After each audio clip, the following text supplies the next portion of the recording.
Yeah, I definitely don't need a script or the questions ahead of time. Let's just go.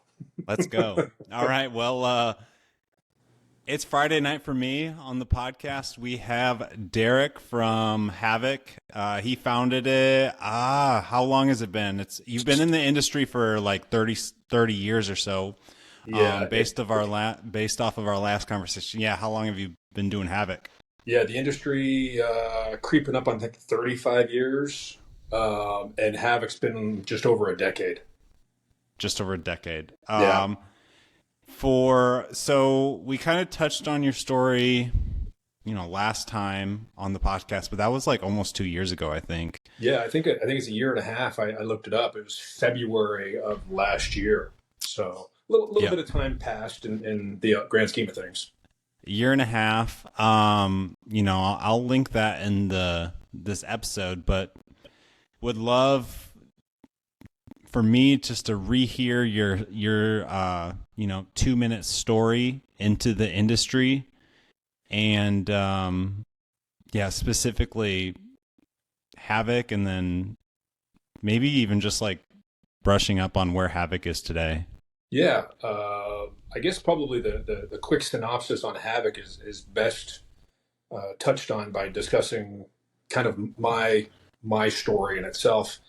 Like many who have found their way to the weight room, I kind of grew up the chubby kid. The kid who wasn't necessarily over athletic or overly light. I was kind of always on the outside. And in my early teens, I was introduced to comic books. I actually still have the first comic book I ever bought. And in that realm of superheroes, you definitely get to see physiques. You definitely get to see these acts of both character, but also of strength. And I was really drawn to that. And a few years later, I was introduced to the realm of bodybuilding from during the last day of junior high. A bunch of the guys came back from, I think it was 7-Eleven, and with various paid for and non paid for merchandise. And one of the non paid items was a Muscle and Fitness magazine that had Larry Scott and Betty Weeder on the cover. I believe Rich Gaspari was one of the big features in that issue, and I was hooked. I went from that comic book. This is kind of fantasy to this could actually be somewhat of a reality. So from there, that last day of junior high that summer, it was all about using my York barbell weight bench gifted to me by my uncle that had 1 inch uprights about 12 inches apart. So it was pretty high quality product. And then I got into the retail game, selling equipment, working in gyms, working for various manufacturers. And over time, I started to realize that much of the product out there was being built with the focus of selling, not necessarily the focus of being a better product. So, give or take about 10 years ago, when I made my way to move to Venice, California, I'm like, you know what? I'm just going to start designing my own stuff, primarily for my own use and my own clients' use, because I was pretty had a heavy personal training business back then. Right. So there's a 30, 40 plus year snapshot Yeah. of how you go from being the chubby kid to being someone who designs exercise equipment. Got it. And you mentioned you've kind of been designing gym equipment for like 10 years ish. What about where's Havok at today? Havoc is, believe it or not, I don't want to say coming to the end of designing. I do want to say that I'm starting to actually be thoroughly happy with where the products are. Some of the initial product being the sliders and triads, they have seen a lot of iterations over the years. Some manufacturers, they come up with something and it's like, all right, this is good enough. Let's keep selling it because the cost, the time and resources that are incurred trying to refine a product or evolve a product is pretty high. It's pretty cumbersome, and which is why a lot of companies don't change things maybe as frequently as the consumers would like. A consumer gets something in their hand, they're like, oh, it should have this, this, and this. Well, for the manufacturer to go and change that, they just don't want to invest those resources. So I'm starting to feel really good with where a lot of the products are. We have two, three, four updated slash new products coming by the end of the year. Just kind of a logical evolution of the product line, and to try to offer people who maybe don't want to take the leap with a HAVAK product. Because when you look at, say, the Triad, it's a weird looking thing. I get it. You know, the number one question we get about Triads, especially at trade shows, is what do you do with it? Right. So let's try to find something to bridge that gap, kind of almost entry level, kind of to, you know, that gateway drug of a product to bring people into the world of HAVAK to get a better understanding of why we do what we do. Cool. Yeah. So like how long, I'm just curious, how long has that been in play? Like you mentioned it's a lot to evolve a new product. Is this like something that you started thinking about 3 or 4 years ago, or? Every product that has come out from the very beginning, there's moments where, you know, as frustrating as it might be, that there's moments that first production run rather is finished. It's getting boxed up and it's shipped out, and you already have an idea how to change it. Already have an idea to evolve it, to either make it easier to make, easier to pack, easier to use, to become more versatile. And then you'll have other products that you'll design and they just don't click. Whether it's in your own mind or in the marketplace, it just doesn't seem to catch. There's not enough interest. It just doesn't seem to be the right thing at the right time. And the HAVAK Mass is probably a great example of that. Earlier this summer, we reintroduced the HAVAK Mass, which when people look at it, they see it as kind of like a trap bar thing. But interestingly enough, that design goes back almost to the very beginning of HAVAK, and it was much more sled and strongman based in its design. So we had it, we played with it, we kind of tried to evolve it a little bit, but it just wasn't feeling right, so we shelved it. And now, all these years later, it's come back to fruition, come back to the product line. Yeah, I saw I can't remember how I, caught on, but I saw it on like a post or a story where it was like brought this back. So I wasn't Yeah. around when it was first originated. So cool to see that it was brought back. That's the interesting thing when it comes to I don't want this to sound odd, but more of the artistic or the design aspect in the business versus just the pumping out of product. Yeah. Right? You know, it's anyone with a little bit of time on their hands and a little bit of money could be making power racks. There's, you know what I mean? It's a bunch of tubing with a bunch of holes. As long as you get the measurements right, it should be pretty easy. Or you could have an entire cardio line within 60 to 90 days just by going to a catalog and importing the product out of Asia. But when you're trying to design something that goes beyond the norm, sometimes it's like a lightning bolt. It just happens. And then other time it takes years and years and years for it to really kind of find itself. Don't want that to sound weird, but that's kind of how it works, at least for me. No, that's cool. Let me pull up the HAVAK Mass. Yeah. And then I wouldn't mind you just like explaining it. Hey, by all means. Because it is, a lot of times we get like teasers of new products. Yeah. And then one day you just like came out with this. It was like, this is available. Yeah. And it's awesome. It's like one of the coolest products I've ever seen. Hey, I appreciate the compliment, because you've seen a lot of stuff in the last few years. The amount of new things or new brands that have come out is pretty staggering.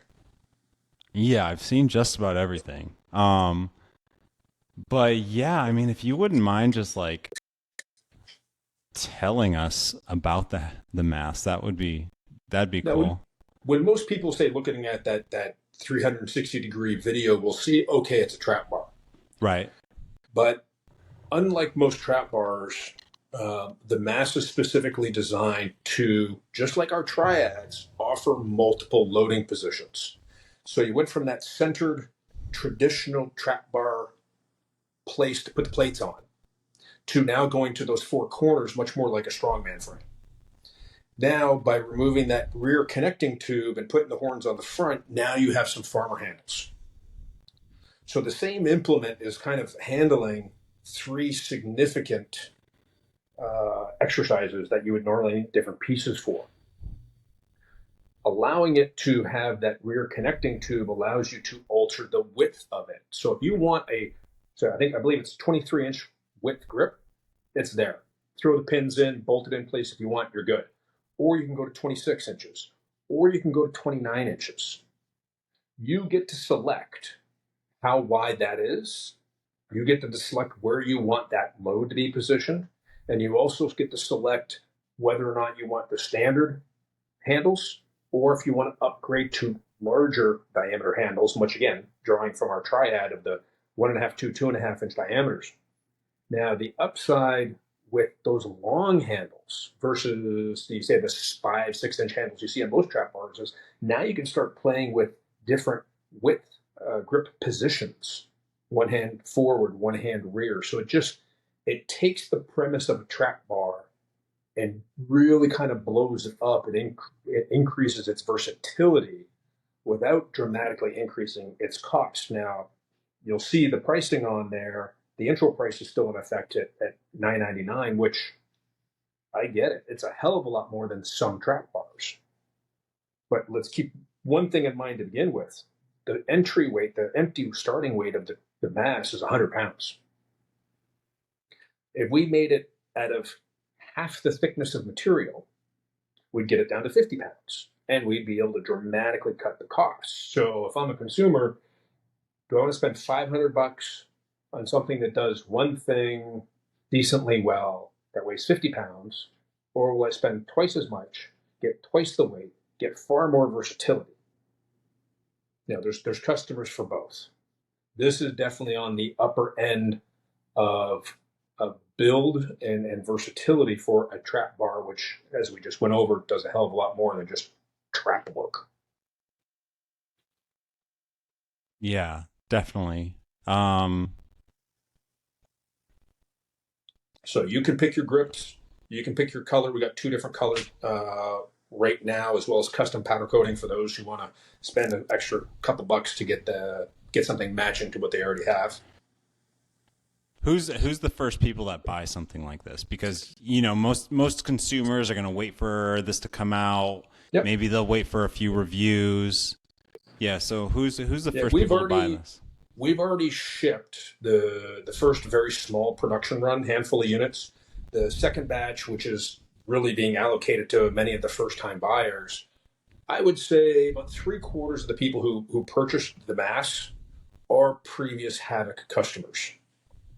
There are people who kind of get where we're coming from and understand what we're trying to do with design. So that aspect, I don't have to overcome that of I don't get it. They already get it, and they know that the versatility and the build quality will be there. And obviously, they're in the market for a trap bar. There were a couple people who actually, this is not their first trap bar. They're selling what they have and replacing with the mass, which is a pretty huge compliment for the design. Definitely. Are they like gym owners or home gym owners or like Primarily home gym owners? Cool. But being built, 1/4-inch plate, 1/8 wall tubing, it could go anywhere. It has the strength for it. For sure. I would love to see this in a strongman competition. Yep. There have been some discussions, but nothing's finalized. Very cool. Yeah. I was planning on asking you just like about your brand and your style. It's very it's very unique. It's very you. A few questions I'd love to just say do not hesitate. Number one, can you explain it? And number two, is it awesome just being able to have control of your own brand and do things your way?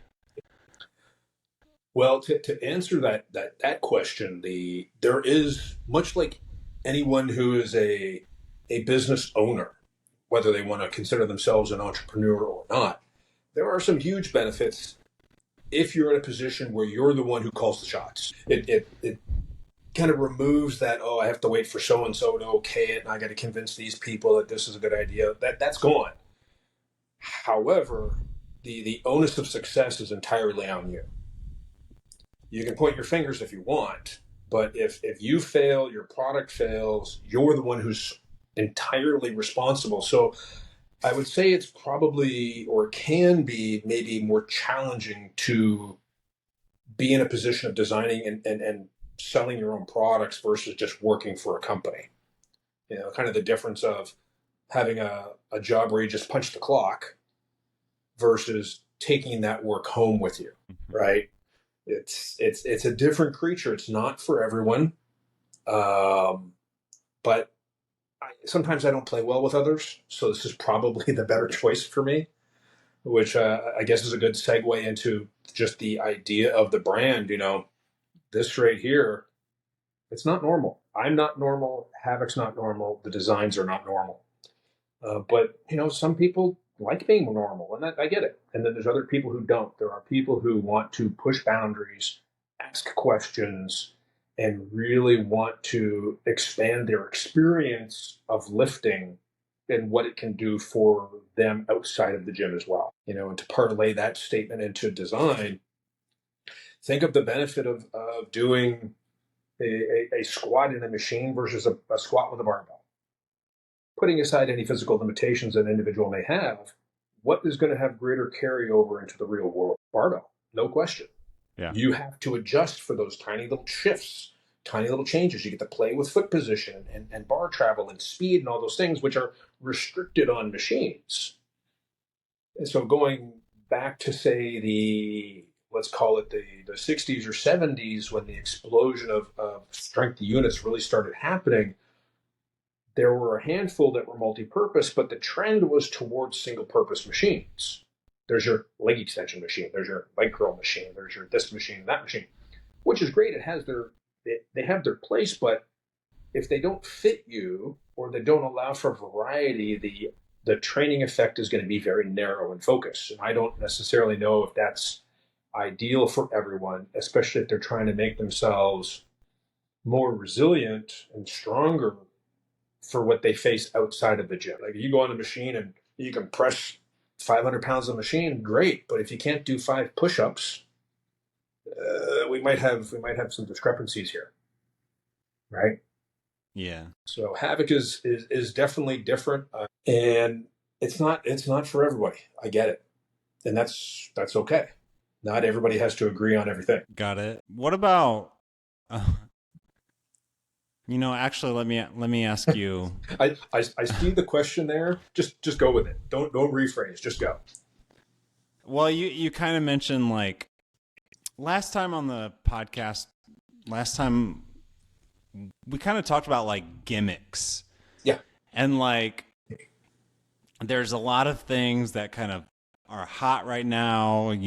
Certain companies jump in, they make a ton of money, and then they're gone. Yeah. This is kind of a quick hitter, but do you see any gimmicks happening right now that maybe most normal people don't feel like are gimmicks, or they just don't notice it at all? Well, maybe it's not as much of a gimmick as more of a trend. Like, for example, if we go back 5-10 years or so, when you had the growth of, say, CrossFit, and the return of Olympic lifting and powerlifting and strongman movements, right? So it seemed like a lot of people rushed out to buy a power rack, right? Right. That was the foundation. That was the centerpiece. The trend, though, and I'm not entirely sure if it's the consumer who's driving this or the manufacturers, or maybe it's both, but power racks, it seems to me, have become a very big accessory holder and not an actual implement for heavy lifting. Which, correct. if people are into that, that's cool. But it's my observation that if you have bought yourself a big big truck, big wheels, be able to tow a house like that. Using it to pick up groceries every day, and that's the extent of it. I kind of wonder why you purchased the truck in the first place. Now, the person selling the truck doesn't care. They're selling trucks. They're good with that. They don't really care what it's used for.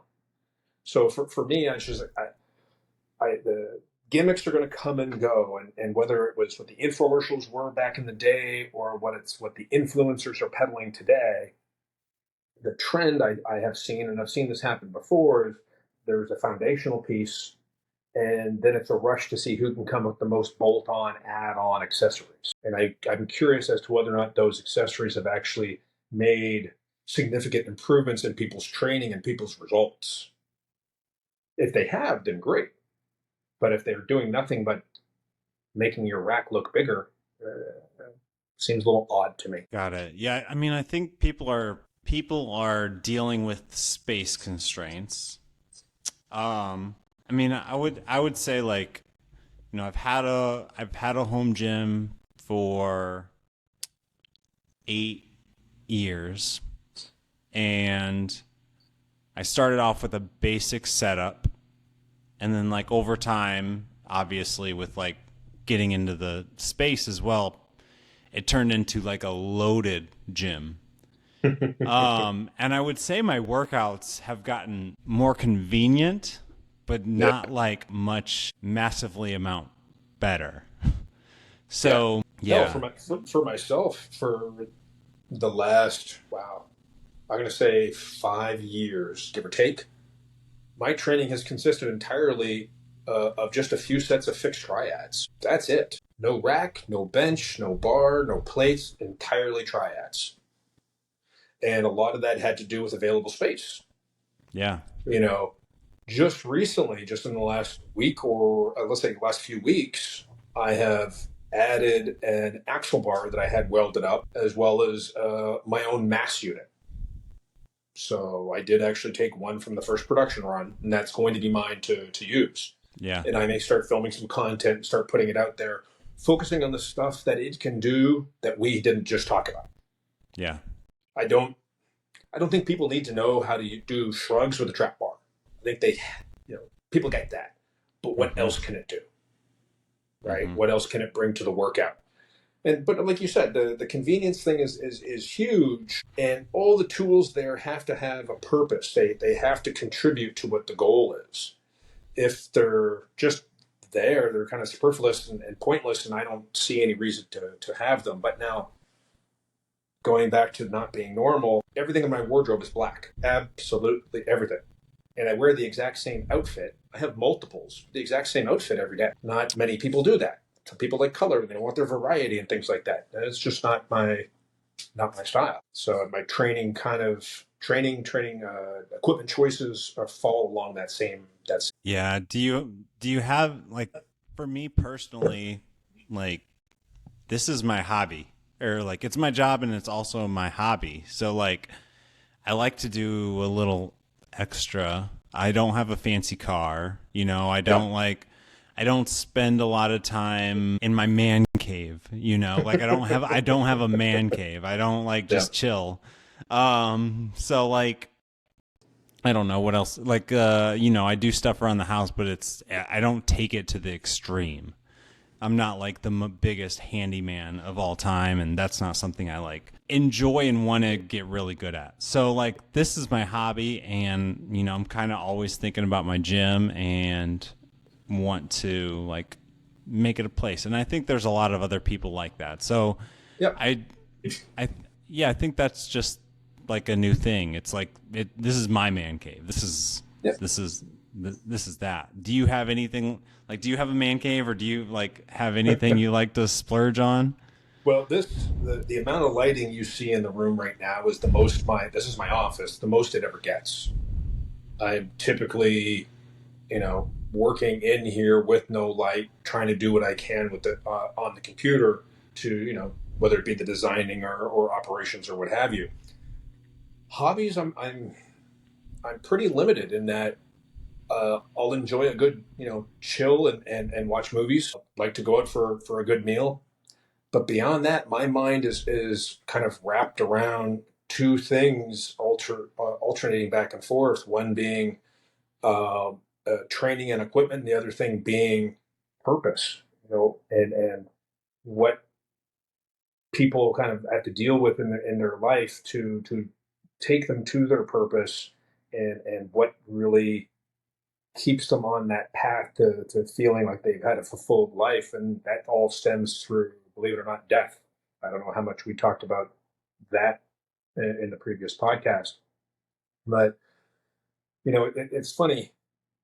Social media gives people an outlet for a lot of things, and one of those things is making commentary on others, whether it's commentary on a product, commentary on a person they're lifting, commentary on celebrities or whatever. And what it's interesting is I'm not entirely sure how often people ask themselves whether or not the person who posted this or the challenges that they may be describing are just the tip of the iceberg.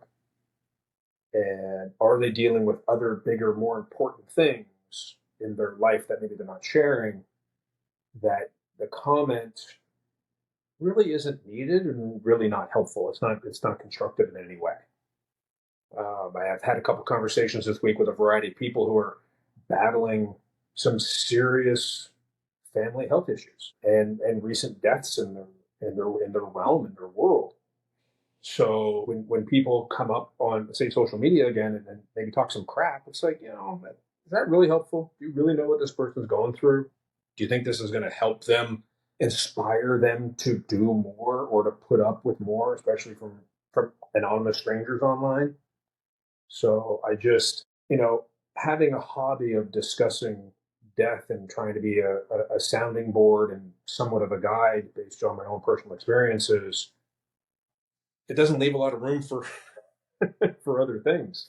It's like I lift and I try and help people as best I can, and that's it. Man, the comments can be so toxic, and so many people say things that they clearly have no disregard for other people's feelings. Well, I think in many cases, and I could be completely wrong, I'm not no Dr. Phil, most of those are just misdirected anger, misdirected resentment, misdirected regret. It's really easy to talk crap. It's really easy to take the I got done dirty role or position.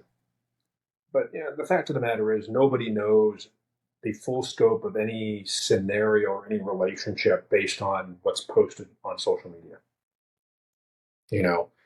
So hobbies wise, I don't really have much other than lifting and discussing mortality. I think people that find other paths, that love to go fishing or go hunting or spend time with their kids, that is fantastic. I think that is great. And I think that's what training should be geared towards. Unless you're a competitive athlete, unless you're trying to achieve some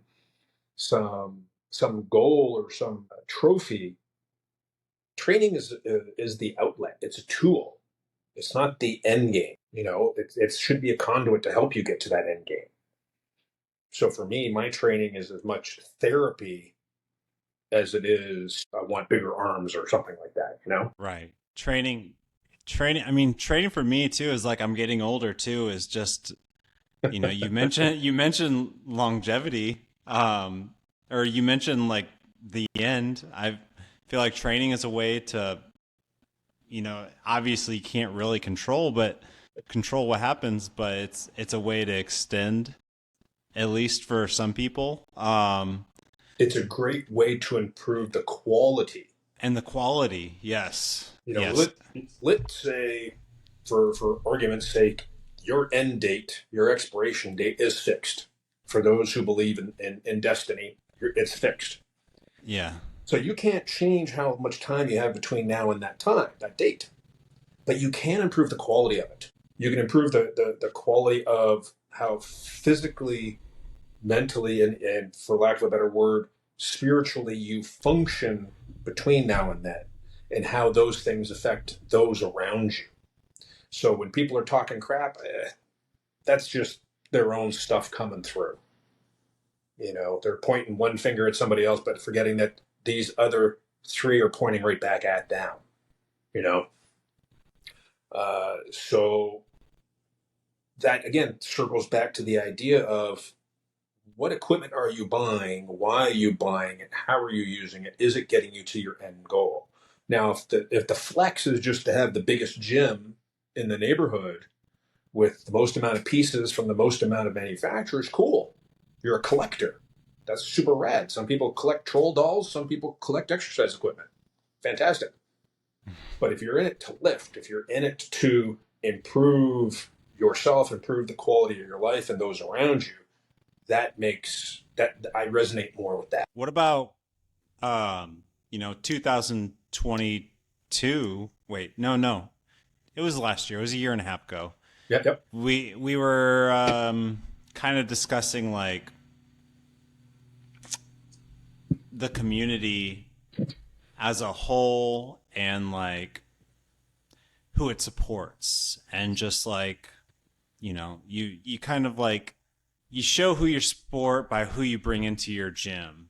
And then you also, we also, I've also discussed, at least on other podcasts, where like, this home gym community wasn't necessarily present maybe 10 years ago or so.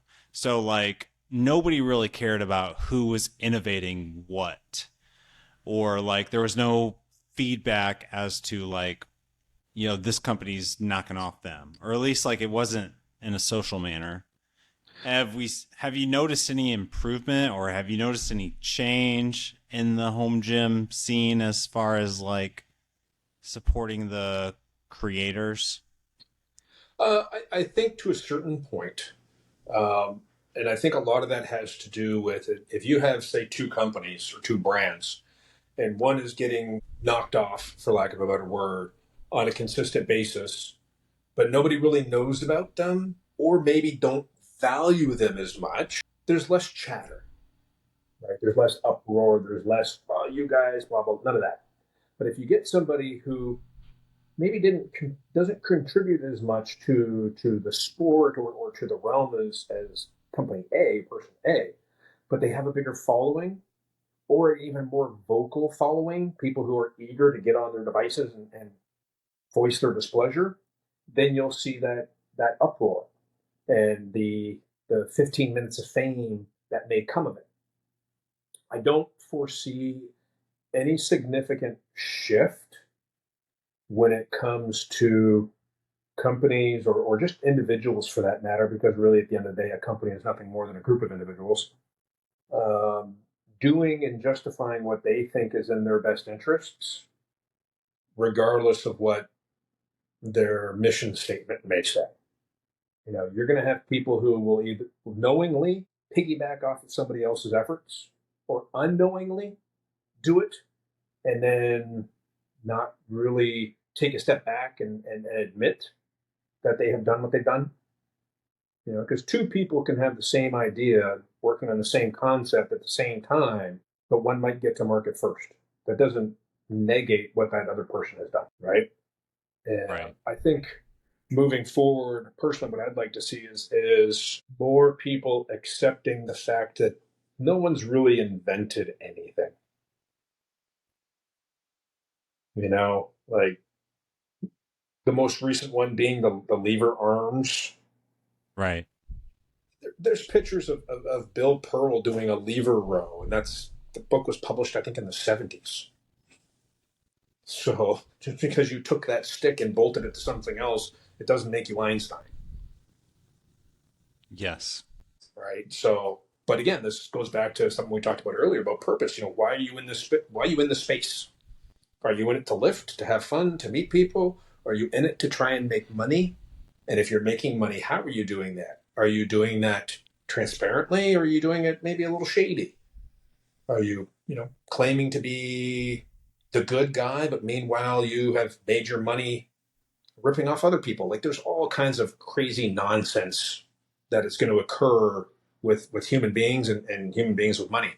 So as far as the community goes, I don't think much has changed, to be honest. I think the graph that you just pulled up about people saying that, 42% don't think it's important to support the creator. Well, that mindset, they're free to have it, but that guarantees what at least 42% of the manufacturers out there are going to see that and decide, okay, we can just beg, borrow, and steal somebody else's efforts. Yeah. Yeah. So the graph that I have is from January, I think. It says, when buying gym equipment, how important is it that the product was made by the original creator / inventor? So basically, how much do you want to support that, the one who Yep. actually invented it? Only 6.6% said almost essential. 33% did say important, but Yep. 42% are say not important, and then 19% say neutral. And Now, then now take that graph and with those same respondents, ask them if they would feel the same if the price from the original creator inventor was more. right. So that's something that somebody brought up to me recently, and I was kind of thinking that was inherent with this, or somebody would just kind of catch on, but yeah, it's always going to be more expensive, right? Which Almost always. sucks. Yeah. Um,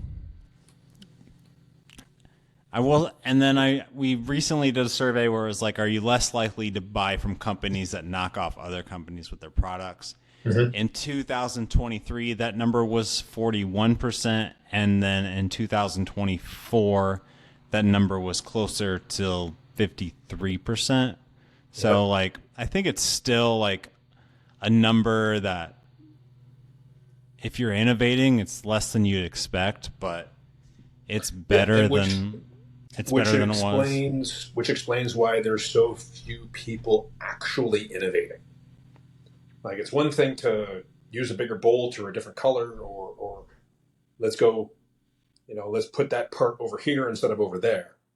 But innovative and really trying to push outside the norm, push the boundaries. It's one of the reasons why a lot of people don't do it, because there's really not the same level of reward. If they're Yeah. if they're trying to make a living out of it, and that brings up another interesting aspect of the industry in that if you have someone who has a job and then this is their hobby and they're making money off the hobby, they can do kind of whatever they like because their bills are probably getting paid with, so it's easy to maybe work on smaller margins or do smaller runs or do things that are maybe a little bit different versus someone who is trying to put food on the table solely from the industry, solely from the design and or sales of equipment.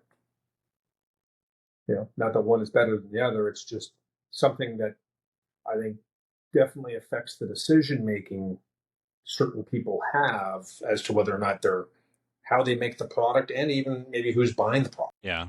What did you think of like the PRX stuff? I was waiting for you to be specific about it. Oh yeah, yeah, would love to hear from somebody who is like an actual innovator, has most likely been knocked off, and has been just a part of the scene for a while. I have a hard time supporting anyone who is unhappy with how they have been treated if they themselves have treated others poorly, period. You can't complain about somebody, stealing your bicycle when you stole somebody else's bicycle at some point. Now, don't want to get all dirty and Maury Povich about this. However, this goes back to what you and I've talked about, I think, on the first podcast, and we've touched on here is purpose. Why are you in this space? And are your actions helping or hurting various aspects of the space? If I claim to say I'm building stuff to people to train better, but it actually doesn't do that, or what I'm promoting actually came from someone else, but I'm not paying homage or respecting the original source, then I really don't have, in my opinion, don't have much of a leg to stand on to complain if somebody does the reverse to me. One of my friends in this business who I've known for many years, and probably the guy who has been most disrespected in this industry, is Donnie Thompson. Now, Donnie's crazy. He's a definite personality. I love him for it because he is who he is. The Fatatilla, although he's not as fat anymore. I have seen more people not only disparage what he does, but then take it and peddle it as their own than I think anybody else in the business. And it doesn't sit well with me. Which So, products? Which well, product? whether it's flossing is a great example. And here's the best part. Donnie, if he is using a technique or one of his products, he will call out the person where he may have got the idea from, or who had shown him how to do this, and that he then took that concept and evolved it further. I've noticed that. Yeah. You know what I mean? Like that's someone Yeah. who, even if they're a lunatic, even if me, I've been called an asshole all kinds of times, but at least that person has enough character to tell the truth about where this stuff comes from. Probably as far as products go, the fat pad. How many companies out there have a super fat, super wide pad? A lot. Where did that come from? Find the first one. And I'm pretty sure it's Donnie's. There's even people who have stolen Fat Pad, which is his trademark name. And it's like, come on, guys.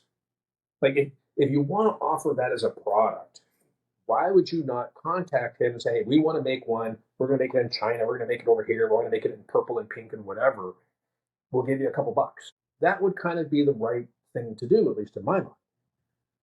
Most of these people have not done that. And that is one of the problems of the industry. And then, of course, you have the consumers who, the 42 or 52% don't care because they'll save a couple bucks buying the knockoff. Yeah, I mean, I would say not only is it like unethical to just steal someone's design, but if you have somebody like Donnie Thompson who has the idea and then you work with him, he's going to scream from the rooftops that you're also selling this, and it is just in general good business. It'll probably end up helping you in the long run. You would think, but how many examples can you and I come up with just off the cuff of people who've done some shady shit? Now, if Donnie were to then knock off somebody else's product, he kind of loses that standing of being able to complain. So, right. Circling back to the PRX thing, if you've got person A who's complaining they've been stolen from,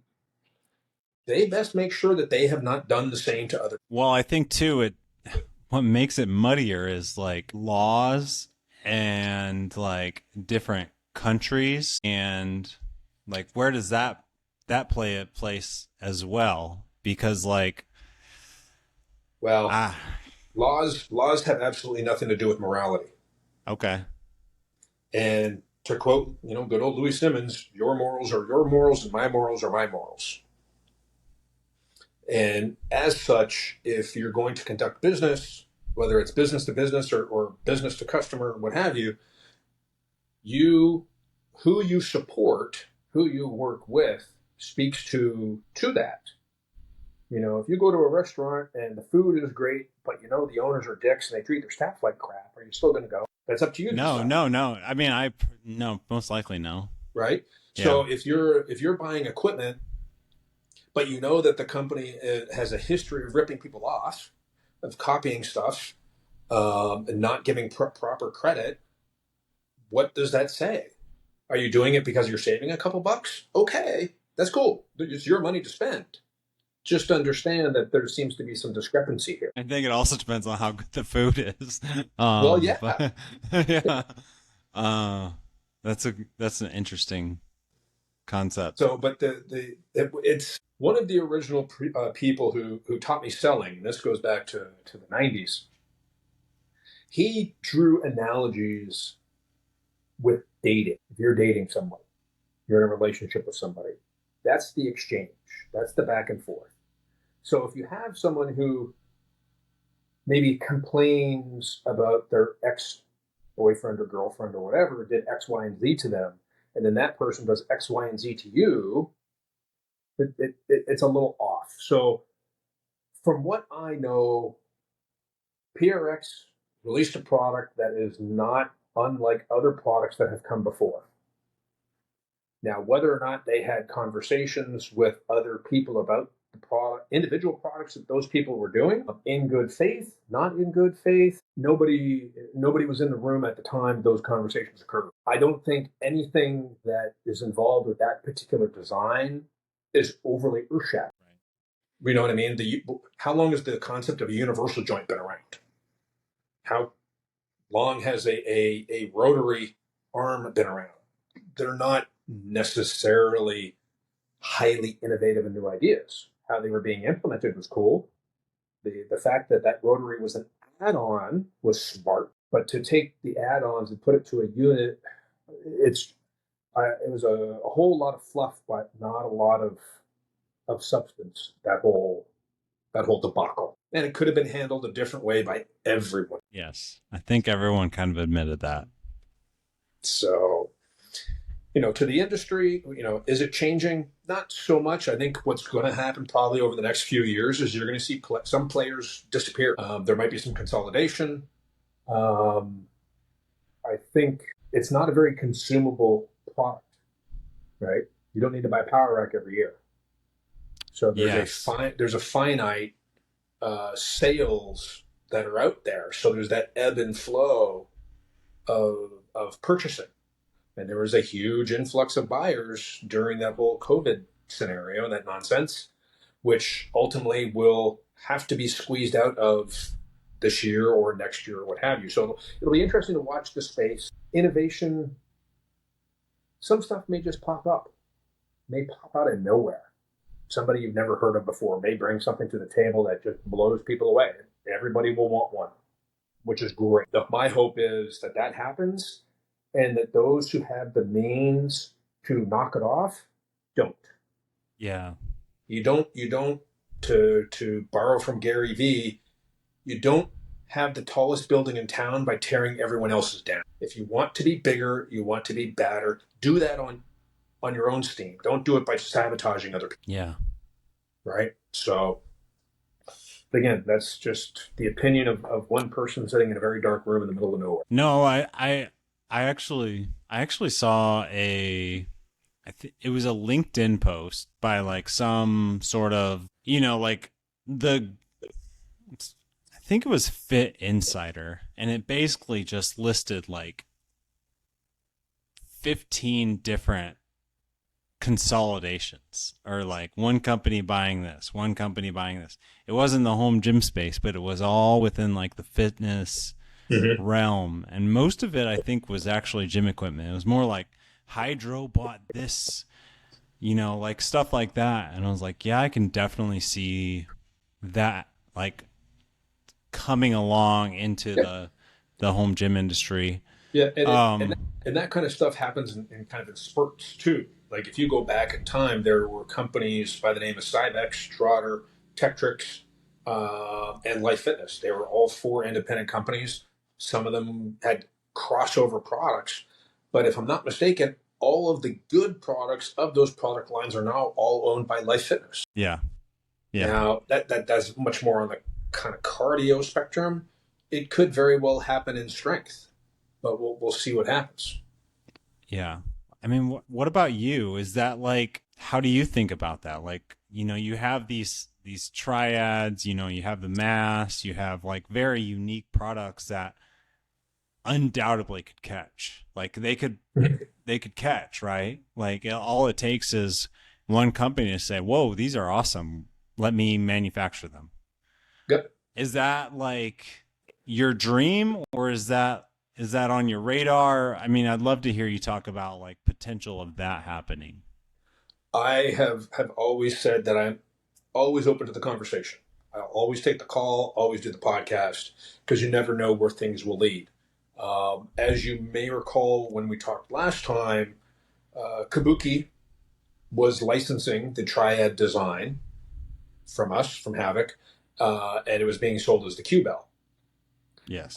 With their changes over there, the Q-Bell, they will no longer be making that. They are selling off whatever inventory they have left, and then they're done. Now, It was an interesting experience, and I would be open to it again. However, this goes back to what we were just talking about relationships. You know, if you show up with roses the first 3 dates and then nothing after that, you open the door, you pull out the chair, you're a good person for the first 3 dates, and then you turn into something else afterwards. Yeah, maybe that relationship's not going to. So the fit of any such scenario of someone coming to me and saying, "Hey, we want to sell the mask. And here's how we would like to sell the mask. And here's what we would need from you. Here's what we're going to do for you. What do you think?" I'll always take that call. Always. If there's someone who, and this is the interesting part about manufacturing, I'm not sure consumers may be aware of, but where you're located will dramatically impact the product you can produce and the price you can produce it for. So whether it's the proximity to steel mills, the availability of different cutting, laser, water jet, whatever, the finishing, all these things, these little factors, even the coating, you know, if you were to try to open up a plating facility in some states, never going to happen because the EPA regulations, the hoops you would have to jump through, is just not going to, it's just not feasible, right? So where you are dictates how you make a product. If someone comes to me and say, "Hey, I can make this product for this price at this quality, and it works out better for the product and better for the consumer," I'm in because it makes sense. But the relationship, all those factors have to align. Got it. I just learned something like that. I mean, that's a great point. Um, just thinking about like where most of the made in America brands are, and thinking about like those from my perspective, those were the first ones that like hopped in on home gym con. So they were like, we're doing it right away. We're kind of near you. So it was like, it kind of just worked out pretty easily. They're like, yeah, we'll drive 4 or 5 hours. Yeah. And I get a lot of comments that are like, bring it to California, bring it to Las Vegas. The core people that signed up first at Home Gym Con, mm-hmm. they're not going to want to go to California. So like that's the biggest thing. Like maybe there's more people out there, but the core, like 15 companies are like, they make that the passionate base are right here in the Midwest or like in the Pennsylvania area. Yep. Very interesting. You're dealing with two demographics. You have the demographic of the consumer, which, there's a lot of people in California, right? Right. More people in in California Texas, than North Dakota. Yes. Uh-huh. However, your manufacturers are more located close to you. So the costs incurred from a manufacturer to ship, to drive, just load it in a U-Haul and drive it themselves for 4 hours is X. Now imagine trying to do that from the other side of the country, right? That there's a big difference there. And for companies who have done trade shows before, they can be very hit or miss. They can do a ton of sales and it becomes worth the while, and then they don't sell a damn thing, and it just becomes something with zero ROI, no return. Now, the other aspect too is not only where you're having this show in a grander geographical sense, but the actual facility in which you're doing it, the costs incurred. Like a lot of consumers don't know that when you go to a trade show, the manufacturer, the brand who's having the booth, they've had to pay someone to carry, probably via forklift, the product from the loading dock to their booth. And it's not a cheap price in some cases. And it's funny because this is the fitness business, and most of these people, manning the booths are physically capable of carrying some weights from that side of the room to the other, but they're not allowed to. So it's that thing of, there's a lot of factors that go into the end scenario. A lot of factors into how to create a show, to create Home Gym Con. You're probably like, oh shit, I didn't know how to do that. You learn along the way. Being a manufacturer, same thing. There's a lot that goes on behind the scenes in any business. Yeah. And I just want to say, just so we're clear, I've worked it out. So because I know there's a lot of small businesses. Yeah. So like with Home Gym Con, there is the ability for people to take it manually to their booths for no fee, which I've done other conventions, big shows, and it's not possible. So like I'm working with a smaller company Yeah. in my area who can do Louisville, and if you're shipping it, there you pay, but there is the ability. Like I want to keep it small company Yeah. friendly. And yeah, so but Which, yes, which for any small brand who's been on the fence about attending, that statement, that clarification right there is could be huge. The fact that you have made the effort to understand the needs of your customers, being the brands, and you've made it happen so that they can handle their own booth setup. It's huge. yeah, it's very very very key for this event Yep. to stay the way it is. Yes. Yep. So I mean, kudos. unfortunately, there are like companies from farther away that have to ship, Yep. or they don't have a partner that they can ship it to save some money. Mm-hmm. But I still think it's all still very reasonable. I just wanted to say that because, and it's like, no, cause I know that like, if you're going to do it at a larger convention, if you want to do that, you got to like sneak by. Yeah. Or like you're going to get caught with a forklift and they're going to hit you with a $2,000 bill. Yep. So no, yeah, I've that's seen I've seen trade shows who will not allow you to go without flooring. it's You have crazy. to you have to rent their carpet to put over the floor. I It's used to work for a company. crazy. It was cheaper for them to buy the carpet at a local store, put it on the truck with the equipment, and leave it there and get fined the garbage fee than it was to actually rent the carpet from the show. Right. It's It's, crazy. Yeah. makes no And sense. and that's because it's large companies that have like huge staffs and overhead, and for It's this, I definitely want to grow it. I definitely don't want to be the only one putting it on, but right now it just needs to pay a salary. yeah, yeah, So yeah. so It's yeah, getting the by the so far with that. the ins and outs, the line items, all the things that it takes to bring an idea to fruition is a lot more than I think most people realize who have never done such a thing. Like to have an idea of I'm going to make a product and it's going to do X, Y, and Z. That's great. Let's see it go from there all the way to market, where you're actually producing and shipping these things. It seems relatively simple, but it is not. It's a challenge, and I think that's where the people who are trying to create, say, better product. I don't want to use innovative because just the word's weird for me. Who are really trying to bring something different to the table. I think that's where a lot of their frustration comes in. Is that struggle, even though they choose to do it themselves, seems to really kind of almost fall on deaf ears. In many cases, at least 50% of the market doesn't seem to care. They're glad you came up with the idea, but they'll pay someone else to not. But hey, that's also what you sign up for in this space. Yeah, is there yeah, I mean I've learned that too. Like, I definitely like gained a lot of respect for basically every single equipment company over the last few years doing this because you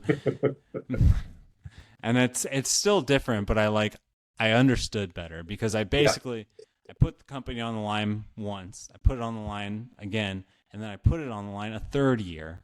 yeah, You basically have to hope for success after success after success, and it's kind of the same of like maybe ordering overseas or like ordering a bunch of parts from another company and like hey, hoping that it works out. yeah, Yes. using vendors like this year for Havoc has been a struggle. I've had multiple vendors, people who handle certain aspects of the manufacturing process, just close. Yeah. They're because business for them is just it's too difficult. I had one who it's better for them financially to rent out the building than it is to operate their business. How bizarre is that? But that's the financial reality of the situation. So when you are manufacturing your products, let's take the HAVAK products for example. Say, well, we got the design, we need to get these parts cut, we need to get these parts cleaned up, these parts welded, these parts painted and plated. Every single step along the line, if something goes wrong, it becomes a domino effect. And that's Mm-hmm. true as to whether or not you farm everything out or you do everything in house, which not a lot of companies do. But even if you're a small guy working in your garage, if one piece of equipment goes down, now everything comes to a halt. You're doing your show, if there's something happens with the venue, they decide to change a rule on you, it may seem small to them or small to the attendees, the people just walking around the show.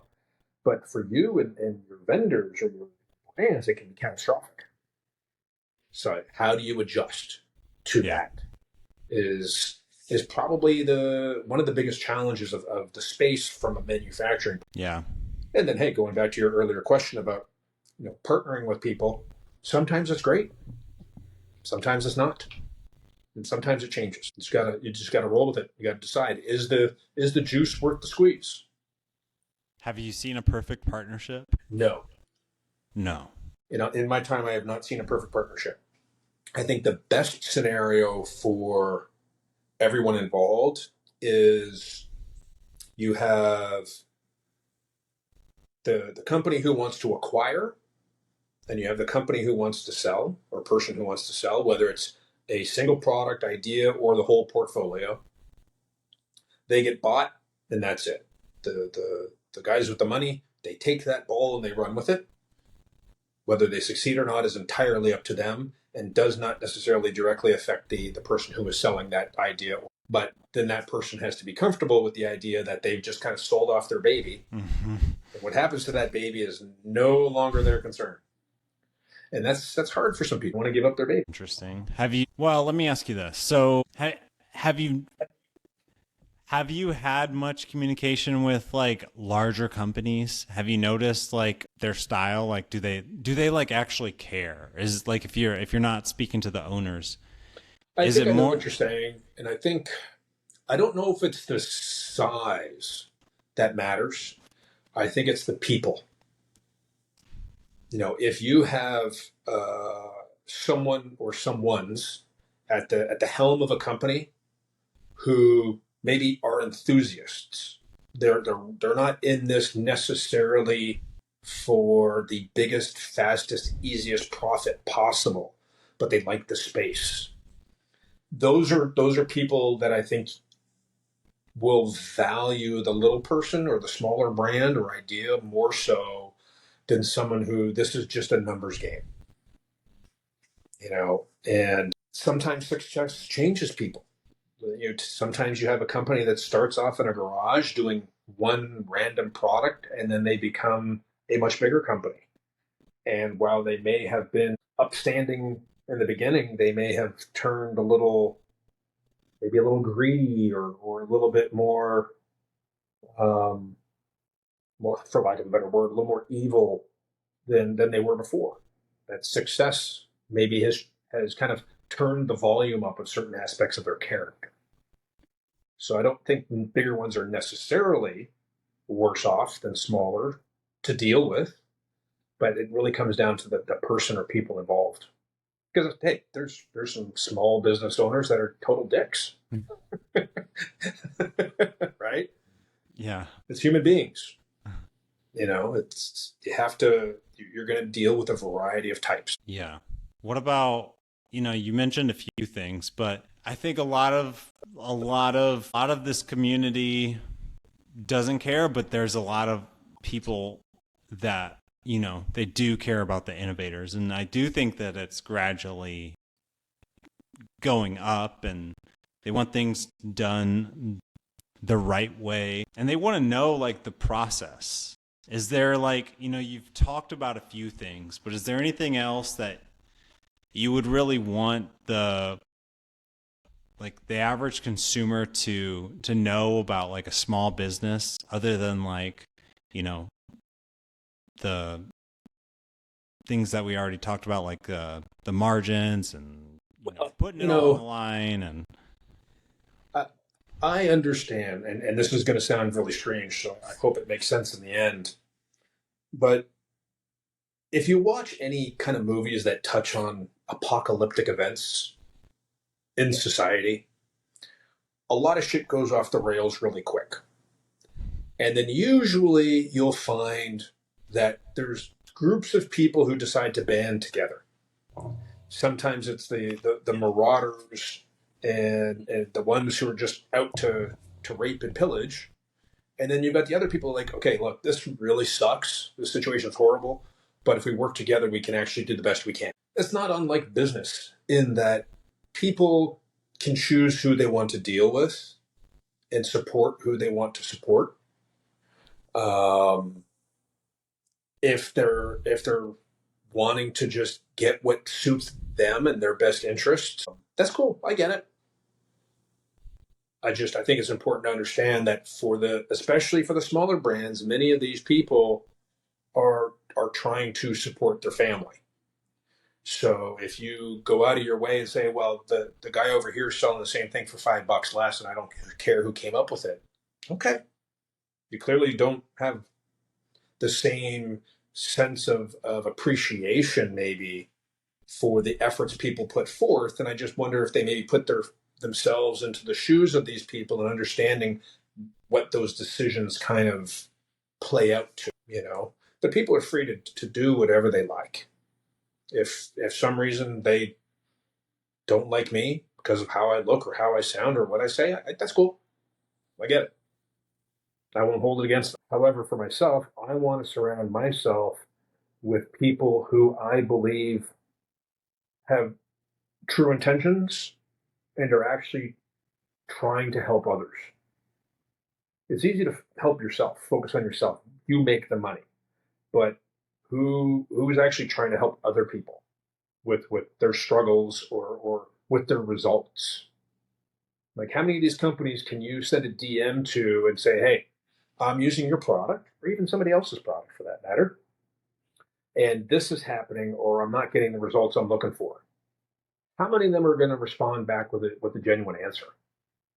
For me, I think that's huge value to be able to connect it on a personal level, on a human level, versus it just all coming down to dollars and cents and specifications. Very cool.